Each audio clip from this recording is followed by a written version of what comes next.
The first words out of Dr. Sterling's mouth when he saw her charting were the ones that made everything harder. "Just a nurse," he'd say later, loud enough for the residents to hear. He didn't know. Nobody here knew. Laura Bennett moved through Sacred Heart Hospital's pediatric ICU during her first week with the kind of efficiency that looked simple until you understood what it actually was, the muscle memory of someone who had kept 17 Green Berets breathing through a compound collapse while shrapnel tore through drywall and her own shoulder. The fluorescent lights hummed their constant mechanical song as she checked for lines on bed 4, adjusting the flow rate with the precision of someone measuring medications under mortar fire in Ramadi. Her hands were steady. Her hands were always steady. She finished charting 30 minutes before the other nurses clocked out, her documentation in perfect block letters, every vital sign recorded with the kind of meticulous accuracy that came from understanding that a single digit could mean the difference between a patient walking out of here or riding out in a bag. That accuracy was the problem. On her 4th day, she had flagged 3 pediatric procedures in the billing system that didn't match their medical documentation. The charts showed routine appendectomies, straightforward surgeries, 40 minutes under anesthesia, standard post-op protocols. But the billing codes listed them as complex pediatric surgical interventions, the kind that generated insurance claims north of $18,000 apiece. The discrepancies sat on the charge nurse's desk like 3 small grenades Laura had no idea were timed. She'd left them there without comment, the way she did everything, quietly, efficiently, without asking for credit or acknowledgement. Just work that needed doing. She had learned in Ramadi that you fixed what was broken and moved forward. The locker room smelled like bleach and the ghost of someone's expensive cologne. Laura hung her jacket on the metal hook, the one in the far corner away from the cluster of nurses who always seemed to find each other during breaks, and for just a moment her hand stilled on the fabric. The jacket's lining held a faded unit patch, green and gold, the colors frayed at the edges from 3 deployments and 1,000 moments she couldn't talk about. The patch had been sewn there by someone whose name she couldn't say out loud anymore, and her hands trembled, just for a second, just where no one could see, before she closed the locker door. That was the rule she had set for herself when she signed up for Sacred Heart under her maiden name in a city where nobody knew who Senior Chief Petty Officer Laura Bennett used to be. The trembling happened alone. Everything else happened with her jaw locked and her voice flat and her eyes trained on the work in front of her. The pediatric ICU wing smelled like antiseptic and childhood, a strange combination of sterile fields and the stuffed animals parents left on pillows. Laura knew every bed on her rotation, every monitor's particular rhythm, every child's baseline vitals the way a conductor knows an orchestra's resting state. That afternoon, during the afternoon census rounds, the charge nurse called her name. Bennett. New assignment. Bed 7. The voice came from nowhere special, just the neutral tone of someone distributing workload, but Laura's stomach dropped before her brain caught up to the reason why. Bed 7 held a 7-year-old boy named Marcus Hayes Jr. The chart said deaf, hearing aids in both ears, scheduled for routine ENT follow-up. The chart said father was Colonel Marcus Hayes, active duty, Green Beret, stationed out of Fort Carson. The chart didn't say that 3 years ago, that exact man had walked up to Laura's door in a dress uniform at 6:13 in the morning and handed her a folded flag. It didn't say she had opened that door expecting a delivery and found her son's commanding officer on her porch, the one who had been with her boy when the IED detonated in Kandahar, who had seen what there was to see, and who had come personally instead of sending a letter. The chart couldn't capture how his voice had sounded when he told her that her son had died pulling a Marine out of a burning Humvee, or how she had stood in the doorway holding the flag while her body made the decision to stop feeling anything at all. Laura took the chart from the nurse's hands and nodded once. "Thank you," she said, and her voice sounded like it belonged to someone else, someone normal, someone who wasn't running on the thin membrane of compartmentalization that had kept her functional since her son's funeral. She walked to bed 7 without letting her pace change, without letting her breathing shift, without letting the machinery of her body betray the fact that she was standing in front of a 7-year-old boy who had his father's eyes. The child looked up from a tablet where he'd been watching something with subtitles, his small frame settled into the hospital bed, and he smiled. He smiled at her like she was just a nurse, the way everyone smiled at her, the way the entire world smiled at Laura Bennett when they had no idea who they were looking at. She adjusted his fur line and checked the monitors with hands that had performed field amputations and emergency chest tubes and things that didn't have names in civilian medicine. His oxygen saturation read at 98%. His heart rate was steady at 84 beats per minute. Everything about Marcus Hayes Jr. was normal, which meant nothing was wrong yet, which meant she could do her job the way she always did it, competently, quietly, without drawing attention to herself.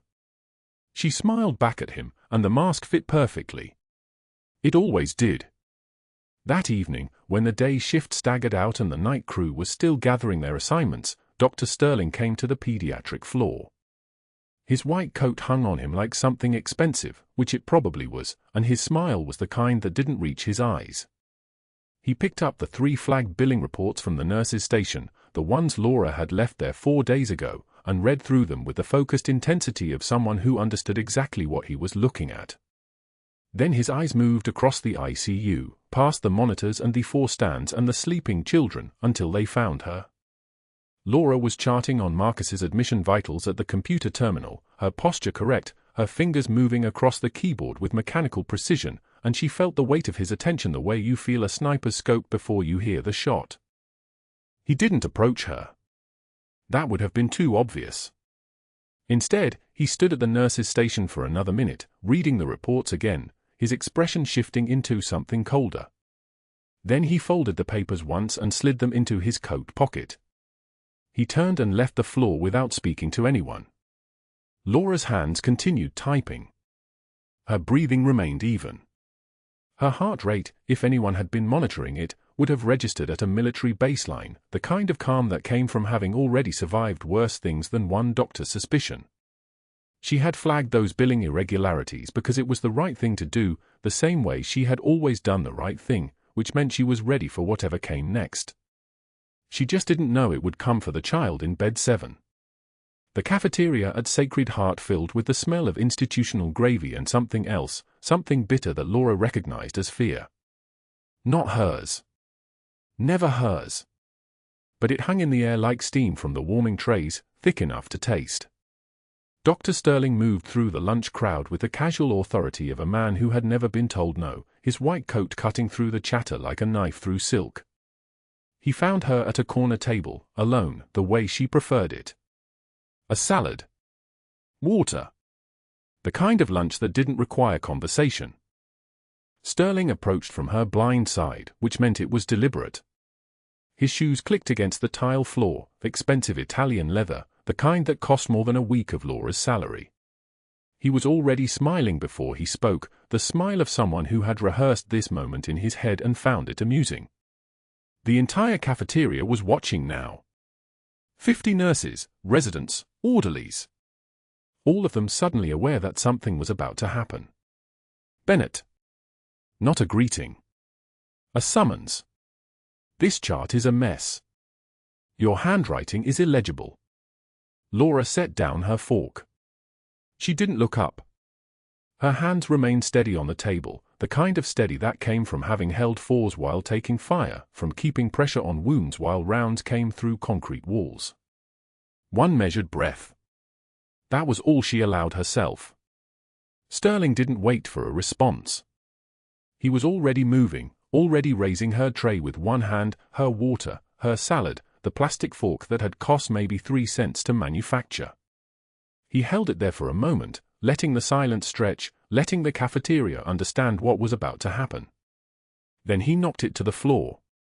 The tray clattered against the tile with a sound like a grenade detonator. Water splashed across her scrubs. Letters scattered like confetti. The fork skittered under an adjacent table. Sterling dropped a patient chart at her feet, the pages fanning open across the mess, and he spoke in the voice of a man performing for an audience. Pick that up, sweetheart. The word landed like a slap. Sweetheart. The diminutive that men like Sterling used on women they had already decided were less than. Laura had heard it before, in operating theaters during her last deployment, in command centers, in the faces of officers who believed that a uniform meant nothing if you bled like a woman. She stood slowly. Her eyes moved from the scattered salad to the chart to Sterling's face, and she held his gaze for exactly 3 seconds before she let the first tear escape. She didn't apologize for it. Didn't hide it. She wiped it away with her left hand while her right remained steady at her side, and when she spoke, her voice had dropped an octave. The kind of voice that didn't sound like a nurse anymore. It sounded like someone who had given orders that sent men into places they didn't come back from. I've picked up better men than you'll ever be from worse places than this floor. The silence that followed wasn't empty. It was full. Full of the sound of a man's smile disappearing. Full of 50 people suddenly understanding that they had misread the room entirely. Full of the fluorescent lights humming their mechanical heartbeat overhead, indifferent to the moment unfolding below them. Sterling's jaw tightened. He opened his mouth, closed it, opened it again, the gesture of a machine that had suddenly encountered a problem it wasn't programmed to solve. Laura knelt and began collecting the pieces of her lunch. Not hurried. Not ashamed. Each movement precise, deliberate, the way a soldier breaks down a weapon and reassembles it in the dark. The salad went back on the tray. The fork. The water cup, now half empty, the remaining liquid sloshing against the plastic. She picked up the chart last, stood, and held it out to Sterling. Her fingers didn't tremble. Her voice didn't crack. "Your chart, Doctor." He took it from her, and for a moment, just a moment, something flickered across his face. Not anger. Not even frustration. Recognition. The look a man gets when he realizes he has just tried to humiliate someone who has already survived far worse than humiliation. Someone who had learned long ago that the only power anyone could truly take from you was the power you gave them. And Laura had spent the last 3 years giving Sterling nothing. She walked out of the cafeteria. Behind her, the lunch crowd remained suspended in silence. One resident started to speak, then stopped. Someone's tray clattered against the conveyor belt, too loud, too much like punctuation on a sentence that had just been written in a language nobody expected to hear. That evening, the charge nurse found her in the medication supply room, restocking ampules with the kind of precision that suggested the task was meditation, not work. The charge nurse's name was Patricia, and she had been at Sacred Heart for 16 years. She had seen doctors come and go. She had seen nurses destroyed and rebuilt. She had learned that the hospital was an ecosystem, and certain predators were allowed to hunt freely as long as they brought in enough grant money, built enough procedures, kept the beds full and the insurance companies paying. Whatever you did, Patricia said, keeping her voice low even though they were alone, stop doing it. Laura didn't look up from the vials she was organizing. Each one labeled, each one in its proper place. Epinephrine. Atropine. Sodium chloride. The drugs that kept hearts beating and lungs breathing and brains conscious. Small miracles in glass bottles. I haven't done anything, Laura said quietly. Exactly. Patricia leaned against the counter, her scrubs wrinkled from a 12-hour shift. Dr. Sterling runs this department. He decides who stays and who goes. He has friends on the board. He has relationships with insurance companies. He decides which nurses get the good shifts, the easy cases, the schedules that let you actually sleep. And he decides which ones don't. Patricia paused. In that pause was every political calculation Laura had already made but decided not to care about. In that pause was the warning that caring about things like billing discrepancies was a luxury that people in precarious positions couldn't afford. Whatever you flagged in those charts, Patricia continued, let it go. For your own sake. For your job. Laura finished organizing the vials and turned to face her. Patricia was kind. Laura could see it in her eyes, could see that the warning came from experience, from having watched other nurses self-destruct over principles the hospital cared nothing about. She was offering the wisdom of survival. Thank you, Laura said, and meant it. I'll be careful. But she didn't say she'd let it go. And Patricia, reading what wasn't said, simply nodded and left. The next morning, Laura's assignment landed in her inbox at 6:15 a.m., 45 minutes before her shift began. Not the routine rotation she'd been expecting. not the stable cases, the recovering children, the families grateful for competent hands and kind words. Instead, pediatric ICU bed 7, 8, and 12. 3 simultaneous cases. One was a 6-year-old with septic shock from an uncontrolled infection. Another was a 9-year-old recovering from emergency appendectomy, fever spiking unpredictably.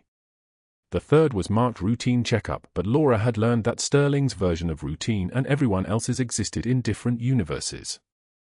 She read the name on the third chart and felt her chest tighten.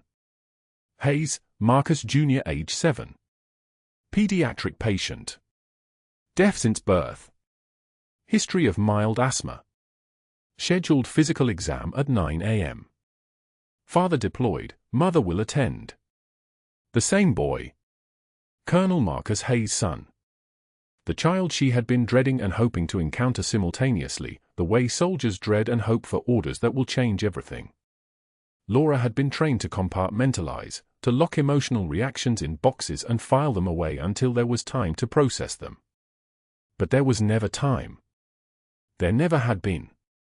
She arrived at the pediatric wing at 6:50 a.m., before the unit filled with the controlled chaos of morning rounds. The supply room was quiet. She stood there for 2 minutes, just breathing, her hands gripping the edge of the counter with the kind of pressure that would have cracked bone if she hadn't also been trained to calibrate force. One measured breath. Then another. By the time she emerged, she was ready. But what she wasn't ready for was the way the morning would unfold, the small details that would compound into something neither she nor Dr. Sterling could have predicted. The way a child's breath changes when something is wrong. The way a mother's instinct and a nurse's training could recognize danger even when the machine said everything was fine. And the way a single moment of decision, to trust her instinct or trust the charts, would force her to choose between her career and her conscience. In exam room 4, 7-year-old Marcus Hayes Jr. was drawing pictures on a whiteboard, his mother beside him signing encouragement. He didn't know that the woman who would enter in minutes had been the reason his father was still alive. He didn't know that his mother had sat in a hospital waiting room once, holding a folded flag, and only Laura's hands and Laura's knowledge and Laura's absolute refusal to let him die had prevented her from becoming a widow. He only knew he felt fine. But his lungs were beginning to fail, and Sterling had already decided not to look too closely. The intercom crackled at 2:48 p.m. Code Blue, Exam Room 4. Laura was 3 floors down restocking the pediatric ICU supply cart when she heard it, and her body moved before her mind caught up, muscle memory older than nursing, older than anything this hospital could teach her. She took the stairs instead of waiting for the elevator, her shoes hitting each step with the kind of rhythm that came from running through compounds under fire, and she was moving so fast that she didn't process the irony until she was already pushing through the exam room doors. The boy on the table was Marcus Hayes Jr., age 7, deaf since birth, and his father was the man who had folded her son's American flag 3 years ago. The room was chaos, but not the kind that killed people. It was the chaos of people who had never seen a child's body start to fail. 2 residents stood frozen on either side of the exam table, their hands half raised, their mouths open in the particular helplessness that came from medical school never preparing you for the speed at which everything could go wrong. Marcus Jr. was gasping. His small chest heaved in short, shallow pulls of air that weren't working. His lips were already turning the color of old bruises. His fingers were clawing at his own neck. Laura saw the problem before she saw anything else. She'd seen it before in a blown-out Jeep outside Ramadi, in a 19-year-old Marine with shrapnel in his ribs and a collapsed lung that was filling with air in the space between his lung tissue and his chest wall. Tension pneumothorax. The kid's own breath was killing him, each inhale trapping more air, more pressure, pushing his heart sideways, cutting off the blood flow. In another minute, maybe less, his heart would stop. "Get me a 14-gauge angiocath," Laura said. Her voice wasn't loud. It didn't need to be. The resident stared at her like she'd spoken in a language they didn't recognize. "Now. And get the crash cart moved to that wall. We're going to need room to work." One of them, the taller one, the one whose name tag said Morrison, actually moved. The other one, a woman with her blonde hair pulled back so tight it looked like it hurt, just kept staring at the boy. Laura didn't wait for them to understand. She was already reaching for the betadine, already locating the landmarks on the child's small, heaving chest. The second intercostal space. The midclavicular line. She could feel her own heartbeat in her fingertips, but it was steady. It was always steady. She'd learned that steadiness in a field surgical station in Helmand Province, where the alternative to steady hands was watching somebody die because you let the fear shake the needle. You can't just do that, the blonde resident said. We need to call. If we wait, he'll arrest, Laura said. She was already swabbing the skin with betadine, the orange antiseptic blooming across the boy's ribs. The smell of it, sharp, chemical, hospital clean, cut through everything else in the room. 2 minutes. Maybe 1. Call the surgeon. Do it now. Tell them we have a pediatric pneumothorax with air trapping. Probable needle decompression already in place. The blonde resident's hands were shaking. That was fine. Laura's weren't. She inserted the needle with the kind of precision that came from muscle memory from 100 times before, when the alternative to precision was a body bag. The catheter slid into the space between the ribs at exactly the right angle, exactly the right depth. And then, the release. The hiss of air escaping, like breath finally released, like pressure finally breaking, like the kind of relief that came from survival. Marcus Jr.'s color changed almost immediately. The blue around his lips started to fade. His breathing came easier, less desperate. His little hands unclenched from his neck. Oxygen saturation? Laura asked. 84, Morrison said. His voice had changed. He sounded like someone watching a magic trick understand, finally, how the trick worked. Climbing. 86. 89. Get him to the OR, Laura said. She was already calling for the pediatric surgical team, already moving through the steps that came after the crisis, the steps that transformed a code into a patient who had a chance. I want an attending surgeon prepped for exploration. This kid needs to get someone to actually see what we're dealing with in there. The next minutes blurred into the kind of efficiency that only happened when everyone understood they were working against a clock. Morrison understood. He moved like someone who'd just learned what competence looked like. The blonde resident was still frozen, but that was okay. Laura didn't need her. She had the surgeon on the phone. She had the information. She had the boy's blood pressure stabilizing, his heart rate coming down from panic to something that looked almost normal. Dr. Patel, the pediatric surgeon, arrived in the exam room like she was being towed by her own momentum.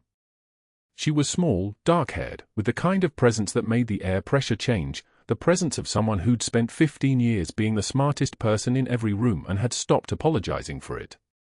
She looked at the catheter in the boy's chest. She looked at Laura. She looked at the monitors showing vitals that were no longer in the red zone. Tension pneumothorax, Patel said. It wasn't a question. Second intercostal space, midclavicular line, Laura said. He was down to 84 on the SAT when I decompressed. He's been climbing for the last 4 minutes. Patel moved to the boy's side, her hands already moving, already checking, already confirming what the numbers were already telling her. Excellent work, she said, and it wasn't the kind of thing people said to nurses. It was the kind of thing people said to surgeons, to colleagues, to people who'd made a call under pressure and made it correctly. She was already calling for the OR team. We need to get him upstairs now. We need to figure out why this happened and make sure it doesn't happen again. They had Marcus Jr. on a transport stretcher 30 seconds later, Morrison jogging alongside to help maintain the 4 lines, Patel walking with the kind of focused intensity that made people step out of her way without being asked. Laura stayed in the exam room, watching them disappear down the hallway, listening to the stretcher wheels squeak against the tile floor like small animals crying out in the distance. The room felt very quiet all of a sudden. Laura turned to pull the used catheter wrapper into the biohazard bin, to wipe down the exam table, to put things back into the order that allowed hospitals to function. She was on her second pass with the sanitizer when she heard the footsteps. Dr. Sterling, returning from his conference call 23 minutes after the code was called. She knew this because she'd checked the clock when the intercom went off. She always kept track of time. Time was information. Time was survival. Sterling's expression was neutral until he heard the report. Then it wasn't neutral anymore. It transformed into something that looked like anger, but under the anger was something else, something that looked like fear. He listened to Morrison explain the seizure, the collapse, the unauthorized procedure. He listened to Morrison describe how the boy's color changed after Laura inserted the needle, how the oxygen saturation climbed, how the surgeon confirmed that it was exactly the right call. "Is she a licensed physician?" Sterling asked.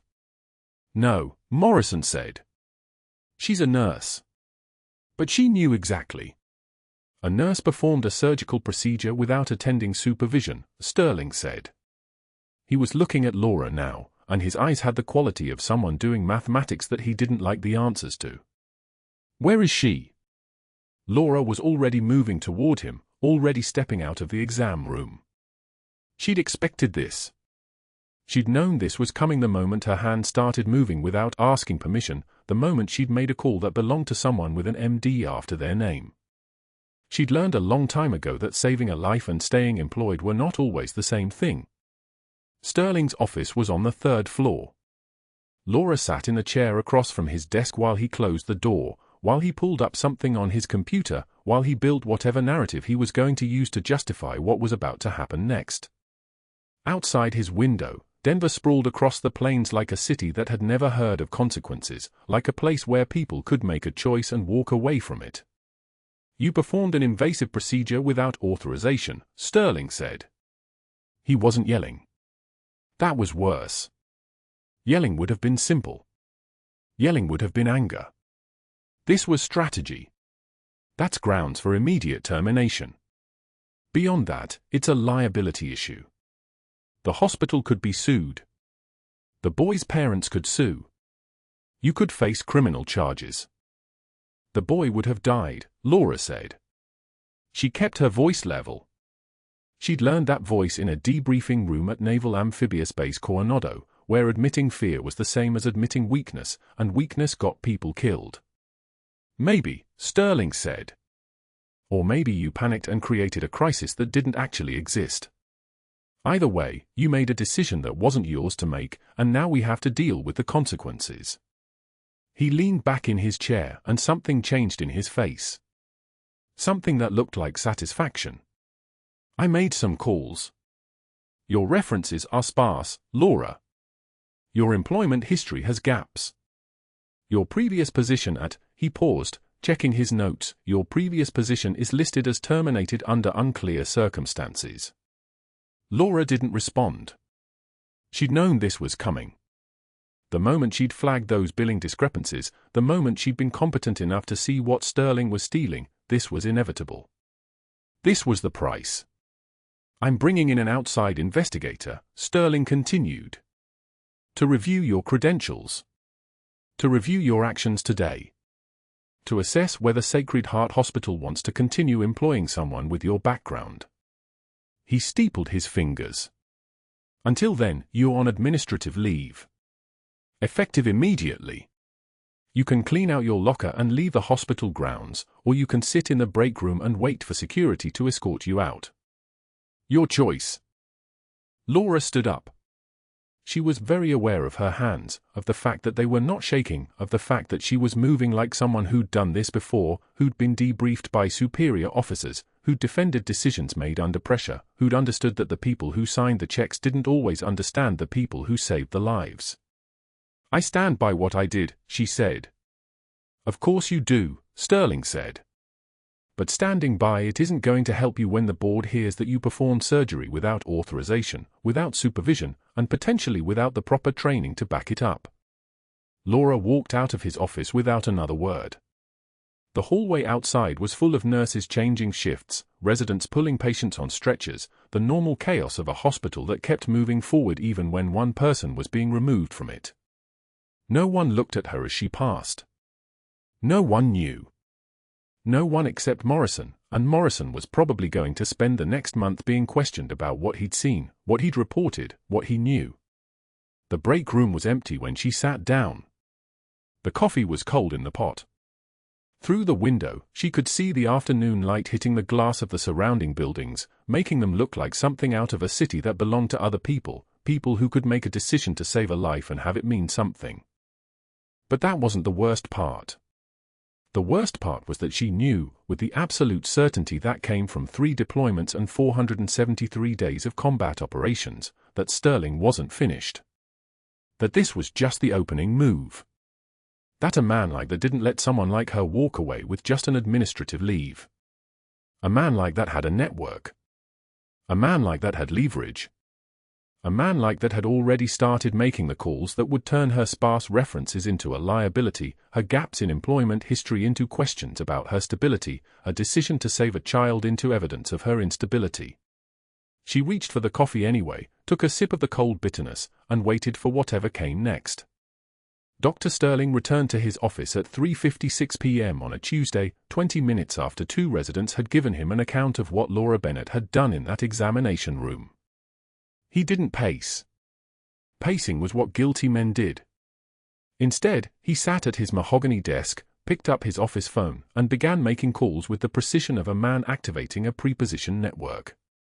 The first call went to Richard Bancroft, hospital board chair, who owed Sterling 3 favors dating back to an incident involving a blackmail situation Sterling had quietly resolved.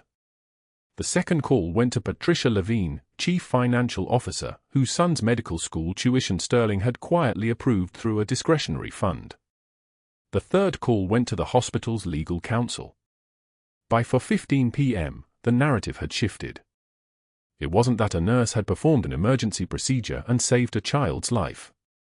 It was that a nurse with gaps in her employment history, a recent licensure, no verifiable background before 3 years ago, had performed an unauthorized procedure outside her scope of practice. It was reckless. It was dangerous. It was exactly the kind of liability that needed immediate investigation. The investigator Sterling hired was competent and expensive. He'd worked for 3 major hospitals and 2 insurance companies. His job was simple: verify credentials, reconstruct employment history, identify inconsistencies. By Wednesday morning, he was already making calls to the references Laura had provided on her original application. The nursing supervisor from a rural clinic in Oregon picked up on the second ring. The investigator's voice was smooth, professional, curious. "I'm just following up on a reference check. How long did Ms. Bennett work for you?" The supervisor confirmed, 2 years, efficient, quiet, kept to herself. Any behavioral concerns? The investigator pressed. Anything unusual? Substance abuse? Mental health issues? Erratic decision-making? The supervisor hesitated. Not that I observed. Did she ever mention military service? Another hesitation. She didn't talk about her personal life much. That hesitation was enough. The investigator moved to the next reference, a physician from a rural hospital in Montana. The conversation followed the same trajectory. Yes, she was skilled. No, nothing unusual. But the investigator's questions, asked with just enough concern in his voice, planted seeds of doubt. Had anyone noticed anxiety? Depression? The kind of trauma response that manifests as overconfidence in crisis situations? The doctor didn't know. But now he was wondering. By Thursday morning, Sterling's lawyer sent Laura a letter. It arrived at her apartment in a cream-colored envelope, thick stock, the kind that never carries good news. The letter requested her full employment history for the past 15 years. It outlined the investigation into her unauthorized medical procedure on a pediatric patient. It suspended her hospital privileges pending the investigation's conclusion. It required her to submit to a psychological evaluation conducted by a hospital-approved psychiatrist. Laura opened the envelope at her kitchen table, read the letterhead 3 times, and felt something inside her chest collapse like a structure built on sand. 15 years. They wanted 15 years. She couldn't give them 3 days before her son died, couldn't explain the gap between Kandahar and Denver, couldn't account for the 17 months she'd spent in a VA psych ward under a different identity. She set the letter down and looked at her hands, hands that had held a child's life in a literal balance 2 days ago, hands that had been steady enough to thread a needle through a 7-year-old's chest cavity, hands that were now trembling so badly she had to grip the edge of the table. Her phone rang at 2:33 p.m. The number came back as private. Laura didn't answer. It rang again. Same number. Again. Again. On the 4th call, she picked up. Mrs. Hayes' voice was bright, cautious. "Ms. Bennett? I'm so sorry to bother you. I just wanted you to know that Marcus is doing so well. He keeps asking for the nurse. He calls you the strong one. He wants to thank you properly." Laura's throat closed. She managed, "That's.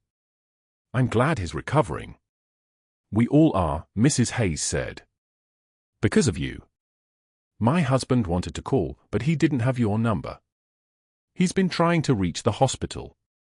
Laura ended the call, just quietly set the phone down on the counter, and stood at her kitchen sink for 30 minutes, staring at the reflection of her face in the dark window.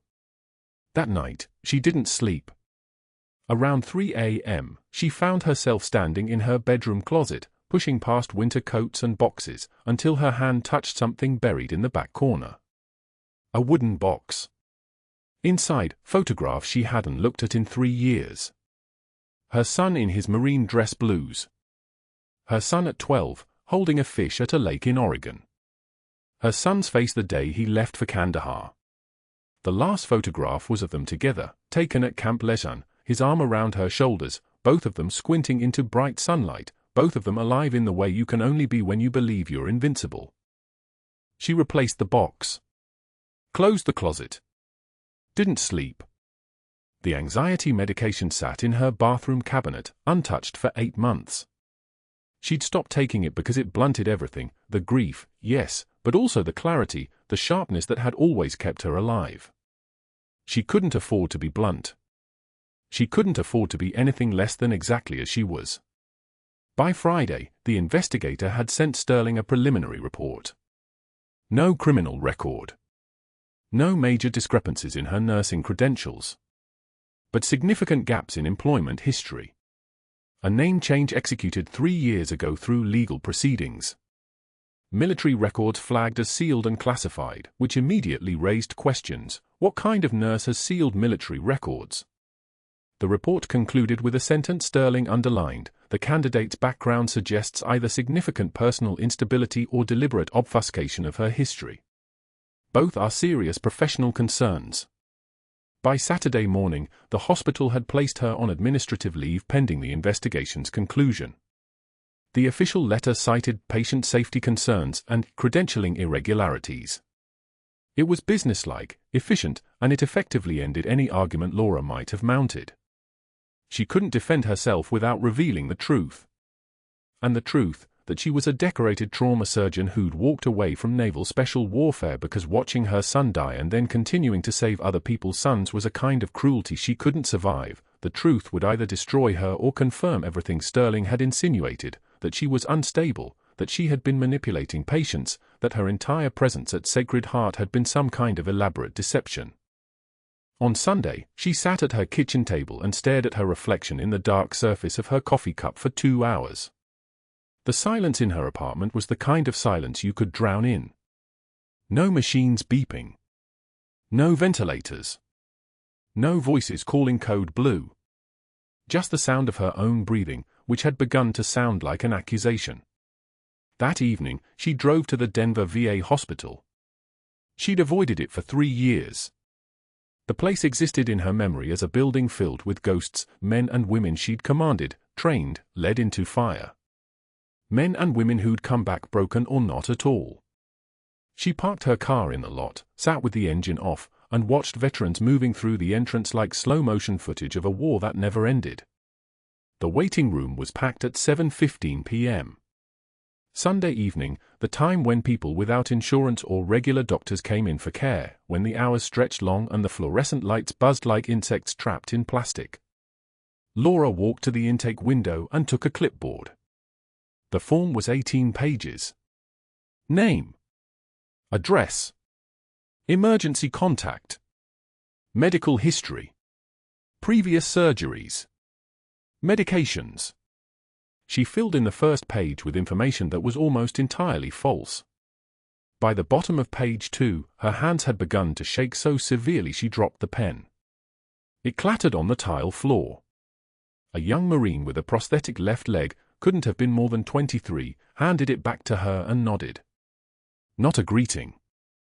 A recognition. The kind of nod that passes between people who've both seen the worst the world has to offer and survived it anyway. Laura wrote her name, Laura Bennett, and stopped. She stared at those 10 letters for a long moment. Laura Bennett. Not Senior Chief Petty Officer. Not Reaper 6. Not the woman who'd trained 127 corpsmen in emergency field medicine. Just Laura. Just a nurse who'd shown up at a hospital and tried to start over and accidentally revealed the person she'd spent 3 years trying to kill. She set down the pen, left the clipboard on the chair in the waiting room, and walked out. The November air hit her face like cold water. She sat in her car for 20 minutes with the key in the ignition and her hands gripping the steering wheel so tightly her knuckles turned white. Her rock bottom wasn't the investigation. Wasn't the letter from Sterling's lawyer or the report from the investigator or the suspension of her hospital privileges.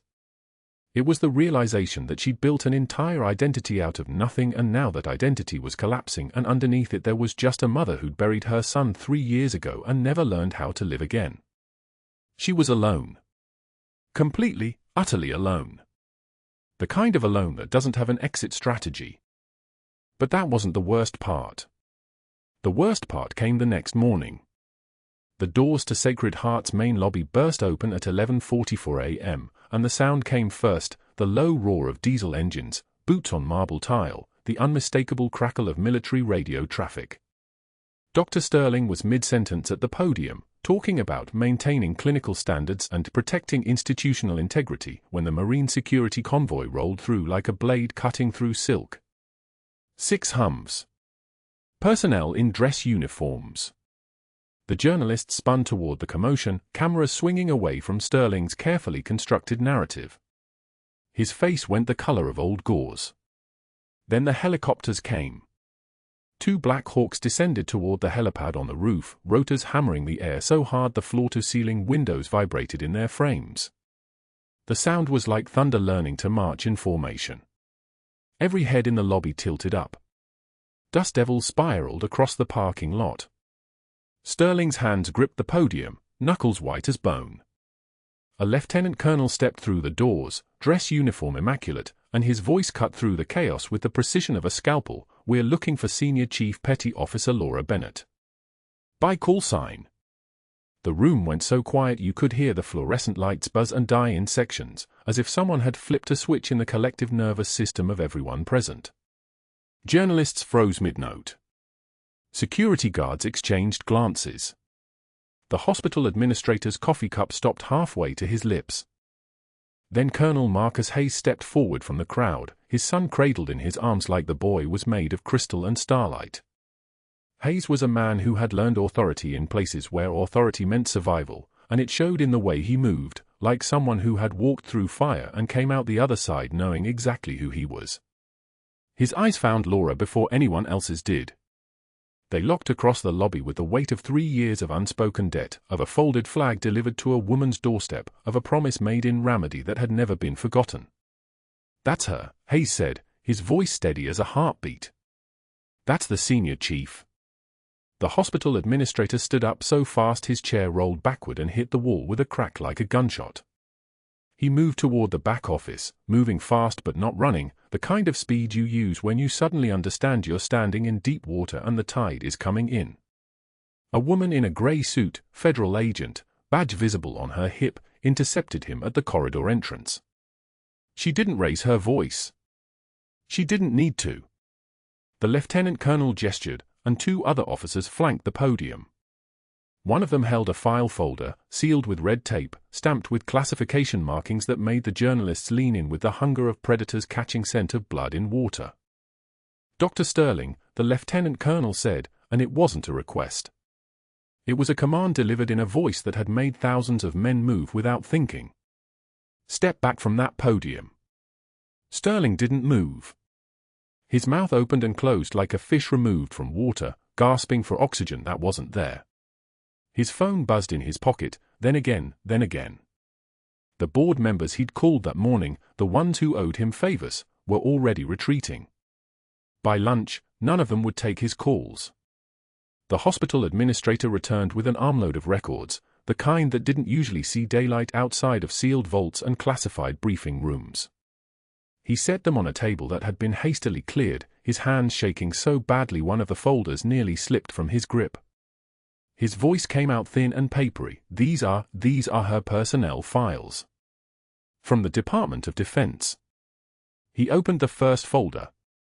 The room held its breath. 2 bronze stars with Valor, he read, his voice cracking on the second word. He paused, looking up at Laura as if she'd suddenly transformed into something he didn't have the framework to understand. Which she had. Navy Cross. 3 combat deployments to Ramadi as lead trauma specialist for SEAL team operations. Sterling's face went grey. Not pale, grey, like someone had drained all the blood and color and life out of him and left only a suit and a hollow shape behind. His mouth tried to form words. Nothing came out. A commander in dress blue stepped forward, ribbons arranged on his chest like a map of places where survival was never guaranteed. His voice had the weight of a man who had seen things that couldn't be unseen, and when he spoke, every word landed like a boot on stone. Senior Chief Bennett is credited with 73 lives saved under fire. That includes the evacuation of 12 wounded personnel from a compound collapse while taking shrapnel to her shoulder and leg. She trained every combat corpsman who served in Anbar province between 2008 and 2012. A pause. Long enough for that number to settle into the air like dust. 73. Not 7. Not 17. 73 human beings who walked away from medical crises because this woman's hands were steady and her knowledge was absolute and her composure under fire had the quality of someone who had already lost everything that mattered. Colonel Hayes shifted his son slightly in his arms, and the boy's eyes, wide and dark and missing nothing, tracked Laura with the intensity of a child who suddenly understood his world had just been rewritten in real time. The Marine colonel turned to face the hospital CEO directly. When he spoke, his voice had the temperature of a tomb. This officer kept your patient alive when other physicians froze. This officer has saved more lives in one combat deployment than most doctors save in 20 years of practice. And you allowed an incompetent fraudster to destroy her career rather than investigate your own corruption. He stepped closer, his presence making the air pressure change, making breathing feel like work. If Dr. Sterling is still employed by this facility in 5 minutes, Sacred Heart loses federal contracts and VA accreditation. That's not a suggestion. That's a military directive backed by NCIS investigation. You have 4 minutes and 50 seconds to make a choice. Sterling's phone was ringing. He pulled it out with mechanical movements, looked at the screen, and put it back in his pocket. His lawyer. Probably calling to tell him the FBI had already executed a search warrant on his home, that his offshore accounts had been flagged, that the shell company he'd used for 18 months to funnel kickbacks, the one that kicked back 30% to him, $417,000 over 19 months, was now part of a federal fraud investigation. Security appeared. Not hospital security, actual Marines in dress uniform with the bearing of men who had cleared buildings and secured perimeters in places where mistakes meant people died. They flanked Sterling with the casual precision of a formation that had done this exact movement 10,000 times before. Sterling didn't resist. Resistance would have required belief that resistance was possible. He had none left. They escorted him out through the main entrance, past the journalists, past the convoy, toward the parking garage where his Mercedes sat gleaming under fluorescent lights. The cameras followed him the whole way. His face would be on the news cycle by evening, the disgraced doctor, the corrupt administrator, the man who had tried to destroy a Navy SEAL because he was terrified of being exposed.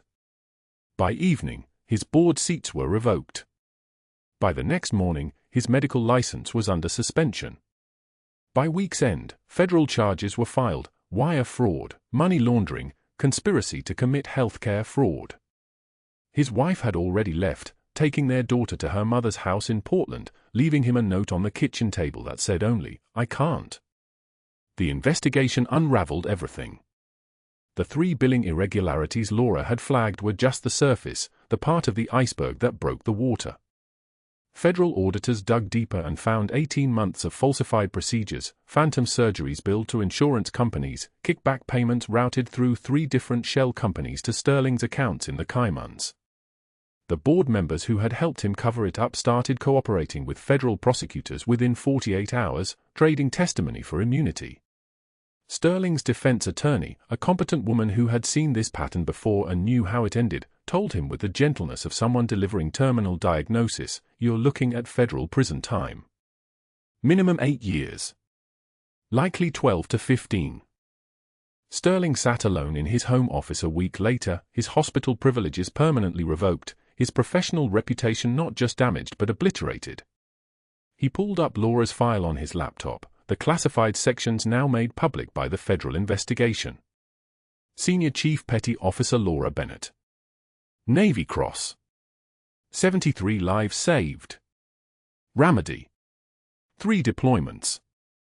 Combat trauma specialist.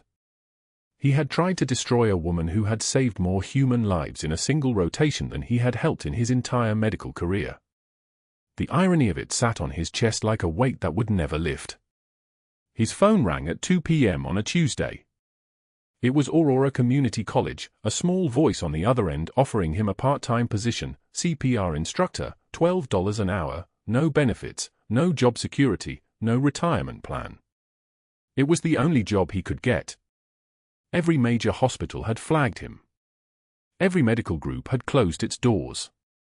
This was what was left, teaching basic life support to teenagers, watching their eyes glaze over as he explained chest compressions and rescue breathing, knowing that none of them would remember his name. He accepted the position. 1 month later, on a day when the sky over Denver was the blue of winter and the wind carried the smell of pine from the mountains beyond the city, Laura Bennett stood in the Pentagon's Hall of Heroes in her dress blues. The uniform she had sworn she would never wear again hung on her body like a second skin, muscle memory recognizing the weight and shape of it after years of absence. Her ribbons were arranged in order of precedence, bronze stars first, then the Navy Cross, then her Purple Hearts, and beneath them a cluster of campaign ribbons that represented 3 years of her life spent in places where the temperature climbed to 130 degrees and the sound of gunfire was as common as birdsong. The ceremony was small. No media. No cameras. Just military leadership, families of the men and women she had saved, and Colonel Marcus Hayes standing with his 7-year-old son, who watched Laura with eyes that held something between awe and recognition, as if he knew without being told that this woman had saved his life, and that his life meant something because she had decided it did. The Secretary of the Navy read her citation, voice echoing through the marble hall, for extraordinary heroism and life-saving actions across 3 combat deployments, exemplifying the highest traditions of naval service. Laura didn't cry. She stood at parade rest, hands at her sides, her face the kind of calm that only comes from having already survived the worst and decided to keep living anyway. After the ceremony, Hayes approached with his son. The boy signed, simple, clear, "Can I see your medals?" Laura knelt down, moving into the space where a 7-year-old child existed, and did something unexpected. She unbuttoned her jacket. Inside the lining, worn and frayed, was a faded green beret unit patch, the kind that soldiers carried as talisman and reminder. Hayes recognized it instantly, his voice thick, "I gave you that. Ramadi, 2010. You pulled me out of a burning Humvee." Laura nodded slowly. "You told me to keep it. You said if I ever needed anything, your family would be there." The boy reached out and touched the patch with one finger, gentle as a prayer. Hayes said, "What will you do now, Senior Chief?" Laura looked around the hall, at the medals, the uniforms, the weight of honor and the cost of survival. "I'm going back to Sacred Heart. They offered me a position training their trauma nurses. Someone has to teach the next generation how to keep people alive when everything is breaking apart." Hayes smiled, and it was the smile of a man who understood that some people don't come home from war even when their bodies do. But some of them choose to stay in the fight anyway, just in a different uniform, in a different kind of battle, saving lives in the dark places of hospitals where no one was watching and no cameras were rolling. That sounds like the senior chief I remember, Hayes said quietly. Laura stood, buttoned her jacket, and the patch disappeared against her heart, hidden again, private again, carrying its secret forward into whatever came next. Heroes walk among us. Sometimes in scrub, saving lives in the dark. If this story resonated with you, subscribe to the channel and hit the notification bell. Stories like Laura's deserve to be shared. Leave a comment below. Have you ever been completely underestimated by someone who didn't know your true value? And if you believe in recognizing the quiet heroes among us, share this video. They might be watching.